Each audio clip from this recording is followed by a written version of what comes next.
Good morning mga kaludi. Today is February 14, no? Araw ng mga puso, araw ng mga nagmamahalan, araw ng mga mag-asawa, even partner, no? Happy Valentine's Day sa inyo. No?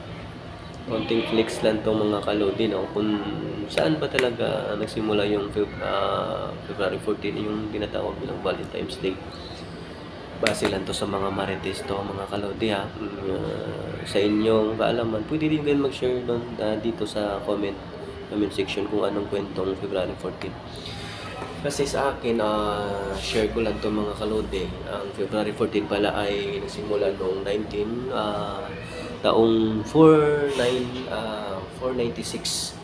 Iniutos pa ni Santo Papa Gelasius na gawing Kristiyanong pagdiriwang bilang pagpupugay sa patron na si Saint Valentino.